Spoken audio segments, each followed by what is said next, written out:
Hey guys, my name is Matimio, and today I decided to do something a little bit different and went back and played some Star Wars Battlefront 2. I used to adore this game. I played it for a ridiculous amount of hours when I was younger, and now that we're getting slowly drip-fed new information about the new Star Wars Battlefront, I thought it would be a good idea to go back and explore this amazing game. What I really wanted to find out for myself was, does it live up to the nostalgia? When people look back on this title, they usually hold it in a high regard. When it released, it was phenomenal, but I wanted to find out for myself if it has aged well. And so for the first couple of hours, I was having a blast. Run around as a stormtrooper using your blaster, or then switching it over to a Jedi, jumping around, force pushing, and using your lightsaber to slash at the enemy. It's just cool. Like, it's just really cool to be part of the universe once again. But after that couple of hours, the nostalgia started to fade a little bit.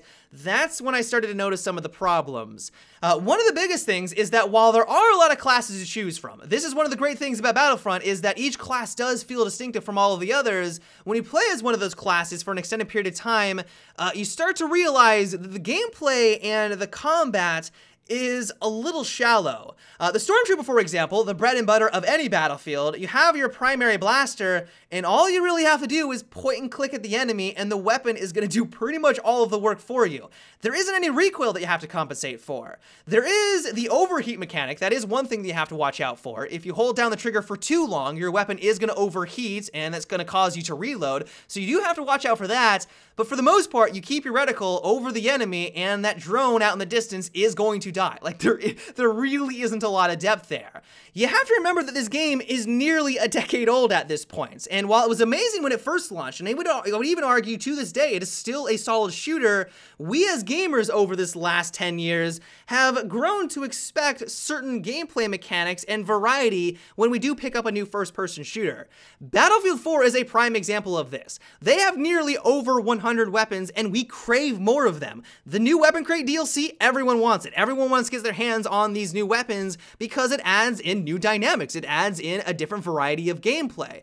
Not only that, but we've also grown to expect certain mechanics on our weapons so that each gun feels distinctive from all of the others. We want each gun to have a different recoil pattern. We want it to have a different damage model, a different bullet deviation, reload time, and if a new first-person shooter comes out and doesn't have those distinctions, it's gonna be a little disappointing.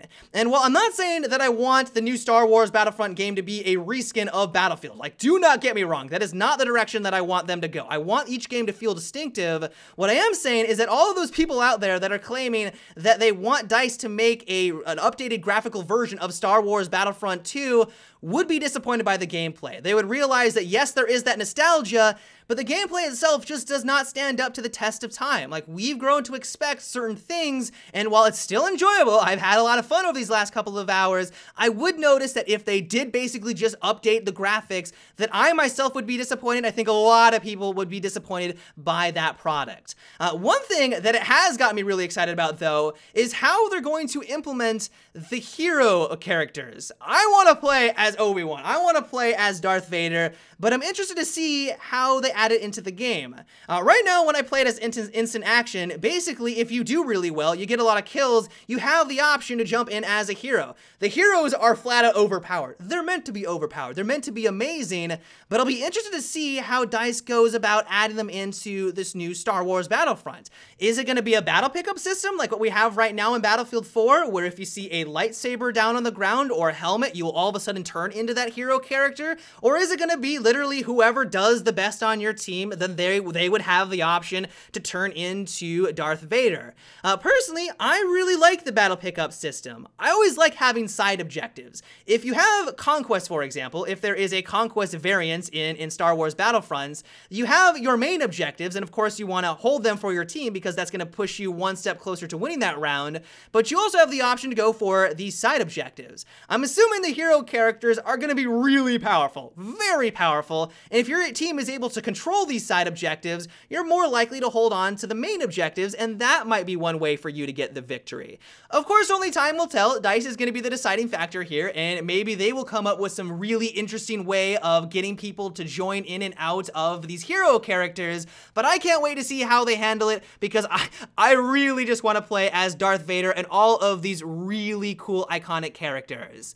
Another thing I had to relive were the space battles. One of the great things about these space maps is that there are a lot of vehicles at your disposal. And while sure, some of them are just a copy and paste of all of the others, they have the same weapons and the same abilities and things like that, it's just cool to see that they really did take the time to have in all of these different skins. Like, a lot of vehicles are represented in these space battles.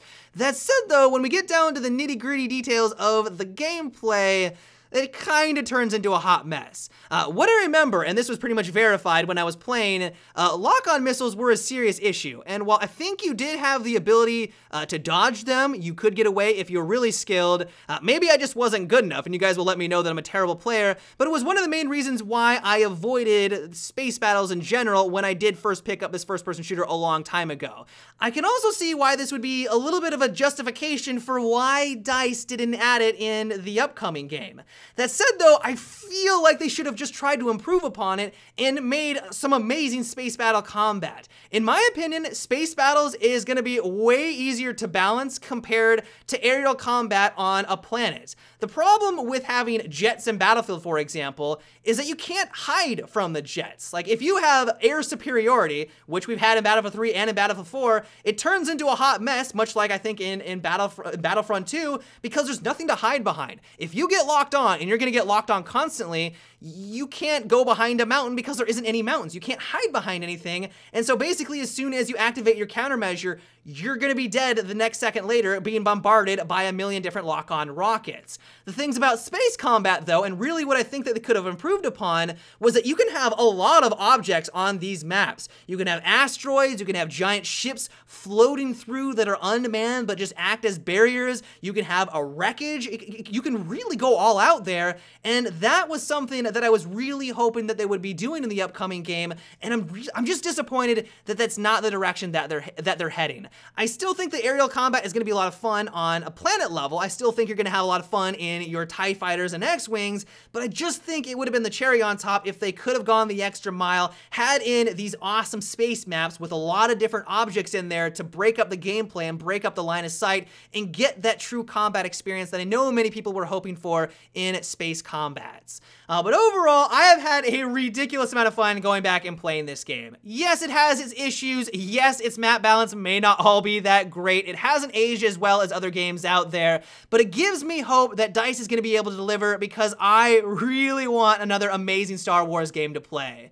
But yeah, guys, that is about it for today's video. I hope you enjoyed. Let me know what you think about Star Wars Battlefront 2. Do you agree with me that it hasn't aged as well? Did you pick it up when it was on sale this last week? I think it's still on sale on Steam right now until May 7th. So if you would like to pick it up, make sure that you do.